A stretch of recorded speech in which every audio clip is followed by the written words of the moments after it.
Hey ladies and gentlemen, welcome back. In today's video for 11.1, we're going to be breaking down the best range DPS you can main heading into new season, and we're going to be ranking them best to worst. Now remember, at the end of the day, I always recommend to play what you find the most fun. I think every spec is viable at the end of the day. We just simply wanted to, point you in the right direction on what's the best out there right now in terms of rankings. We've done so much testing, but without further ado, let's jump right into it.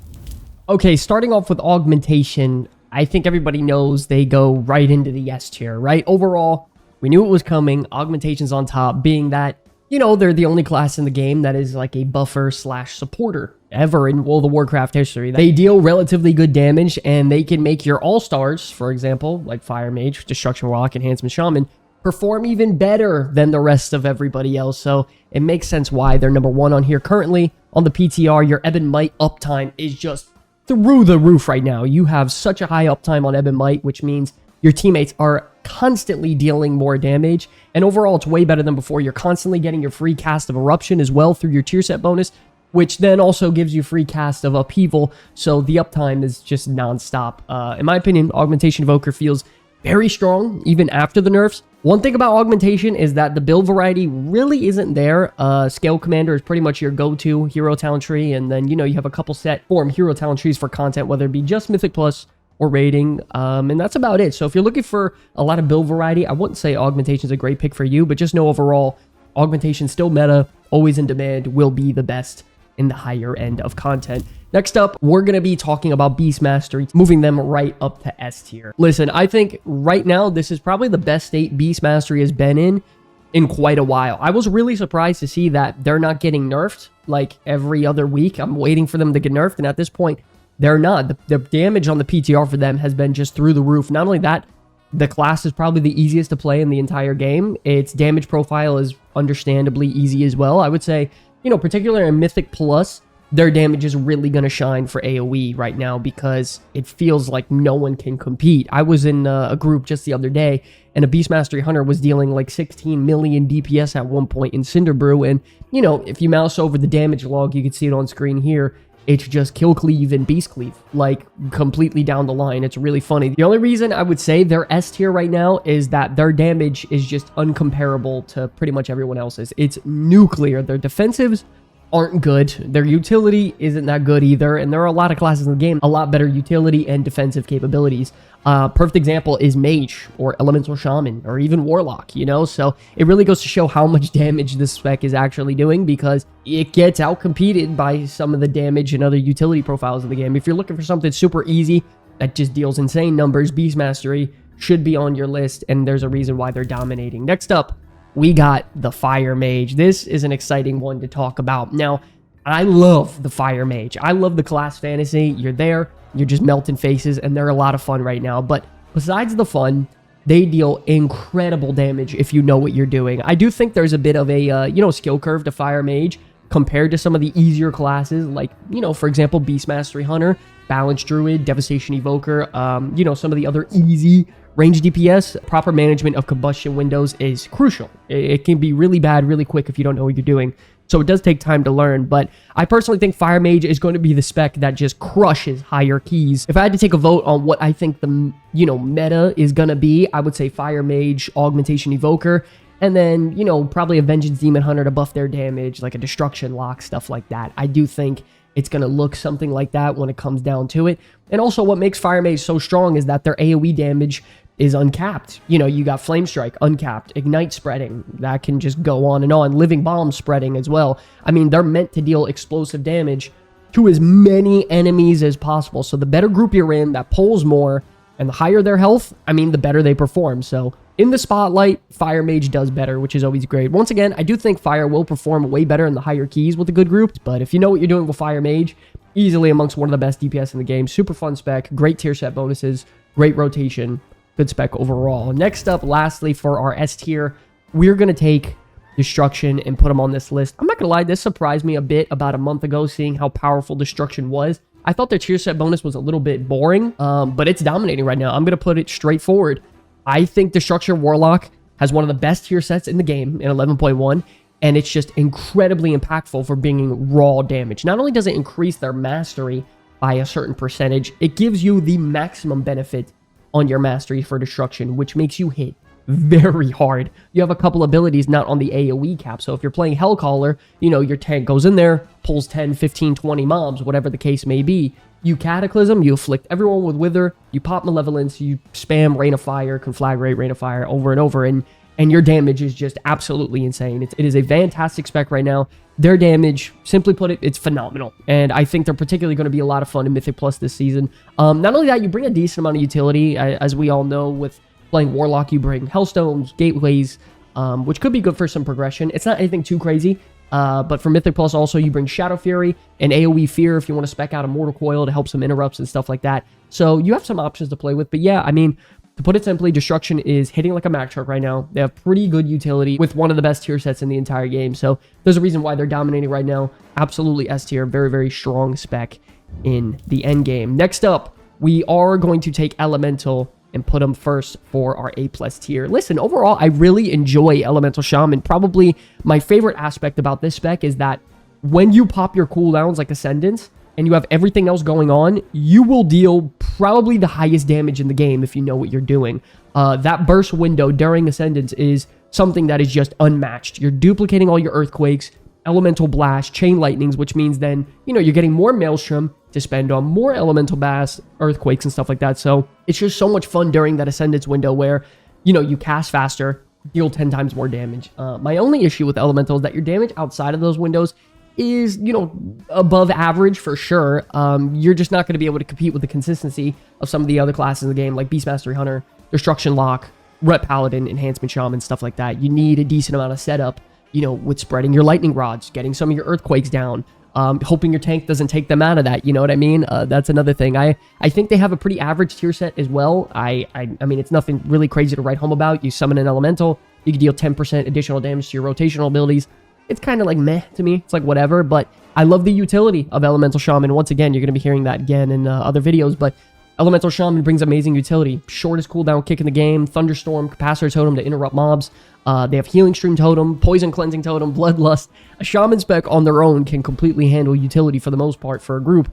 So bringing a Shaman is just always invaluable for that aspect. They're phenomenal, incredible burst damage potential, exterior utility, and some of the highest burst in the game. Very, very fun DPS spec for next patch, I would say. Next up, we are going to be adding a Frost Mage to the list. Now, I think Frost and Fire are kind of neck and neck when it comes to viability. I just personally believe that Fire is going to excel at the higher end of keys, while Frost is sort of going to be your pug stomper for the lower end. You know, when you're heading into lower end keys, misplay with Fire Mage on your combustion windows can really cost you, while with Frost Mage, you just have incredible amount of room to, you know, have misplays of cooldowns and stuff. They bring so much consistent DPS with, you know, Frozen Orb and Blizzard while spamming Ice Lances and Glacial Spikes that, you know, pair with Splitting Ice too. So it's just constant cleave nonstop. It's very, very high damage and amongst some of the best in the game in terms of consistency. Now, of course, we all know the utility Mage brings as well. It's through the roof, Time Warp, knockbacks, Roots, Arcane Intellect, Shield for your teammates. You got the food they could bring. So, you know, they bring great damage, exceptionally high utility. I mean, it goes without saying, you know, I think Frost Mage's tier set is also pretty much just built for Mythic Plus. You know, you're shooting out those Frostbolt volleys consistently that can hit up to like 8 people, which is nice. And generally, I think they have a pretty fun gameplay loop that a lot of people would enjoy. Personally, it's not for me, but I think this class is doing great right now. Phenomenal spec overall. Moving on next, now we are going right into our A tier. We are going to be talking about the Shadow Priest. Overall, listen, I think Shadow Priest is in a really good spot, which is surprising. I don't think they did good at all during Season 1. My only issue with them now is that their tier set kind of pushes them into playing Archon, rather than, you know, having the flexibility with Void Weaver. Shadow Priest also has some of the, you know, most highest priority damage in the game because they, you know, you Shadow Crash everybody, you put dots on everything, and then it funnels more damage into your priority target, which can be good for taking down important casters and stuff like that in dungeons. We do have to remember that Shadow Priest does bring a nice amount of utility. They got Fortitude, you got Power Infusion, but if you think about it, Discipline Priest brings all the same stuff, and they're the best healer in the game for Mythic Plus, so that is something to consider and think about if you don't want to lose buffs. Once again, though, I do think Shadow Priest is the type of spec to, you know, perform exceptionally well in the high end of keys. I don't think Shadow is the type of spec you want to play in lower end keys and try to farm those out. The mobs are dying too quick. You don't get your rotation effectively going, and you're moving between, you know, packs too fast. You don't have your Shadow Crash up. you're going to be dealing crap damage. If you're going into a pull 5, 6, 7, 8 mobs, you don't have Shadow Crash for like 8 to 10 seconds, you're kind of a dead man. I think that sucks a lot. I think they're similar in scenarios with Affliction Warlock and a tiny bit like Fire Mage, to where if you don't have your cooldowns and things ready to go, you're kind of going to suffer for it. I think their set greatly enhances their damage. I just think it sort of cancels out playing Void Weaver because it plays heavily into like the Void Eruption gameplay style, you know, getting out those Void Bolts and stuff. But I would say they're dealing really good damage right now. It's fun. I think Shadow Priest is doing 100% above average. I think they're in a good spot. Next up, dropping from the A+ tier last season to the A tier is going to have to be Balanced Druid. Now, honestly, I think Destruction Warlock is probably going to be the bane of existence for Balanced Druids, because Destruction can just do everything Balance does, but way better now. They have a ton of uncapped AoE. They have infinitely better defensives than Balance. They have better single target. They have great utility with Soul Stones, Health Stones, Gateways, and stuff. Overall, I personally enjoyed the Balanced Druid rotation. I don't think it's anything to write home about. I like to think as Balance, though, it's kind of like a warrior spec for casters. It's very basic, you know, builder, spender, that can deal some nice damage, and nothing is going to complicate or stress you out too much. My biggest issue with them is Balanced Druid's defensive capabilities are hot garbage. They are bad. They by far have the worst defensives in the entire game, and it's what's really dragging the spec behind certain specs like, you know, Destruction, Mage, Shaman, Evoker. I wish they buffed, you know, the spec's defensives and reworked their class talent tree, but it seems like time in and time out they don't. I also wish that Keeper of the Grove got some love as a hero talent tree, because Elun's Chosen is like the only choice, and it's gonna stay that way for like ever.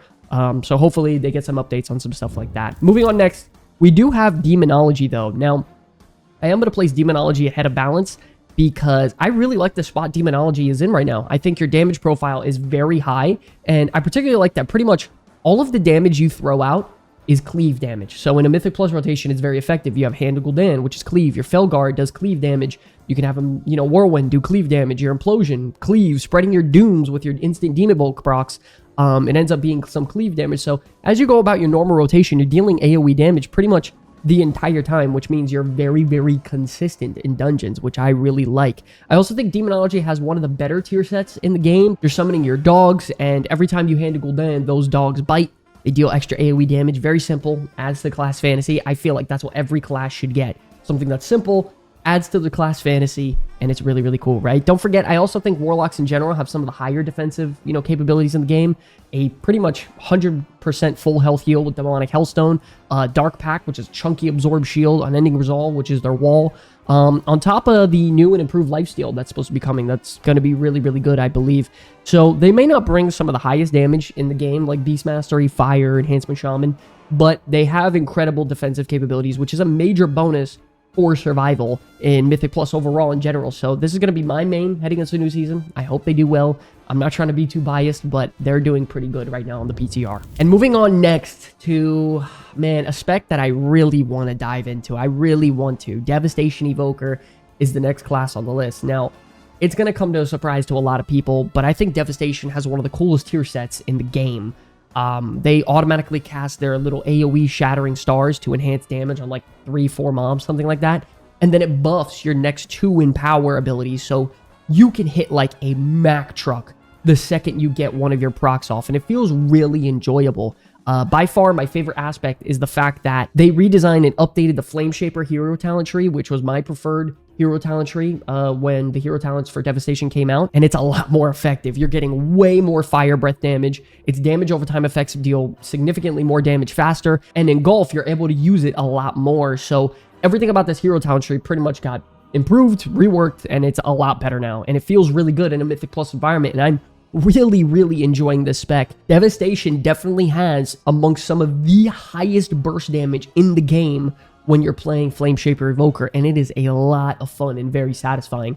The major problem that comes with Devastation, though, is that Augmentation is in the game, and it's just super powerful. Like, why would you ever want to bring a Devastation Evoker when Augmentation is as impactful as it is, and, you know, in either rating or a Mythic Plus environment, it's the best of the best. It's in the highest tier of echelons, and it's just mandatory to bring. So that is something that you have to be aware of if you're trying to play Devastation Evoker. I personally love this spec. I think their damage is amongst some of the best in the game, but just know that it does have some identity issues and some things it's got to work through with Augmentation and stuff.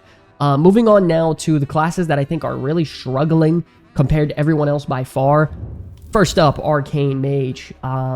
Yeah, when it comes to the Arcane Mage, I'm going to be honest, their damage just isn't as high as everyone else. Not only that, the rotation feels bad compared to how it was at the beginning of Season 1. So rotationally, they're not as fun as they once were. And you kind of have this problem where Frost and Fire are meta. And why in the world would you ever want to bring an Arcane Mage? Why would you play Arcane Mage when Frost and Fire are way better? So what makes them stand out compared to these two? I mean, you bring pretty good damage, same utility. You're not really going to compete with specs like Enhancement, Shadow Priest, Fire, Frost Mage, Destruction Warlock, Beast Mastery Hunter. I mean, there are so many other class specs in the game that feel so much better than this spec. It makes them a bit obsolete. They have some good changes being implemented, I'm not going to lie, but they need some more work done. Hopefully the theory crafters can come up with something and, you know, make Arcane feel good in either Mythic Plus or rating. So hopefully we will see. Next up now, one of my favorite classes in the game, Affliction Warlock. Oh man, this one hurts. This one hurts, I'm not gonna lie. It's one of my favorite class themes in the entire game, but sadly, class theme doesn't get you into groups and pump the damage meter. The main problem with Affliction is that it's just not built and designed for Mythic Plus, like, at all. Vile Taint is a longer cooldown than the duration of your Agony, so there's some major rotational issues where, like, your Vile Taint comes off and you got to manually apply Agony on everybody. It's horrible. I also hate the fact that, you know, Affliction is historically a damage over time spec, yet it's forced into these, like, micro burst windows with Malefic Rapture. I think every Warlock out there, if you're a Warlock player, you hate that this is a thing. We want more drains. We want more damage over time effects, and we want to spread the pressure around. You know, you're sitting as an Affliction Warlock at really high-end keys. You got to sit there for, like, 6 to 10 global cooldowns, set everything up, get your rotation off perfectly, and then you're trying to spam Malefic Rapture like 4, 5, 6 times in a row, and it just doesn't feel good. It doesn't feel good at all. It's definitely a problem. This class isn't built well for Mythic Plus, and not only that, I think Affliction probably has the worst tier set bonus in the entire game. I think mathematically on the Warlock Discord server, they were saying it adds up to about 1.7% of your total damage for single target and rating, which is really, really bad, somewhere along there. So it's pretty horrible when it comes to that. It just buffs your unstable Affliction by 50% when it procs, and it makes it, you know, able to be used on 2 or 3 more targets. It does like an AoE thing. It's not good. You know, Demonology is way better. You summon dogs, they cleave whenever you hand Gul'dan. You know, Destruction, you get the maximum mastery benefit. Overall, Affliction is in a terrible spot. It needs some love. Definitely not doing great right now in, you know, comparison to some of the other specs. And then lastly, we do have the Marksmanship Hunter. This one was a very big surprise to me. When it comes to Marksmanship, I thought it was going to be one of the better DPS specs in the game because of the rework. But sadly, I think it kind of regressed the spec. I mean, I really enjoyed, you know, the burst potential that this class can bring. Because, you know, it can nuke down everything in a short amount of time. That's why I think in low keys they'll do well. But man, its consistent damage is just not there. It is not there at all. It is bad. It's one of those specs where it deals great damage during its cooldown windows, but outside of it, it is bad. And I think that's just a straight up design error on Blizzard's half. I'm not really sure how it's gotten to this point. It's really not looking too good on a, you know, consistent note. I think in PvP they'll be fun and they'll have their moments, but this class desperately needs some help, even though, you know, they just received pretty much a full rework. So hopefully they get some adjustments, I would say soon. But yes, ladies and gentlemen, that is our tier list heading into 11.1. Do you think we were accurate? Do you think we were wrong? Who are you going to main heading into the new patch? Let us know in the comment section below. One last note we wanted to make. If you're looking for a guild or people to progress through Mythic Plus with or raid with next season, the Comeback Kids are recruiting, and any and all players are welcome to come on down, play with us. We're looking to fill out some new members for the raid. Oh my god, we fucking did it. Oh my god, let's fucking go, bro. Let's fucking go. That's how that shit gets done. If you're on the Horde, you can simply just go to the guild tab and search up the Comeback Kids, and we should pop up. Make sure you do have the guild size on any so you can actually see us. Either way though, if it doesn't work, you just use the Discord link in the comment section below. Hop in there and verify, get yourself in, and then we can get you invited by you posting your name and server under the guild invite tab.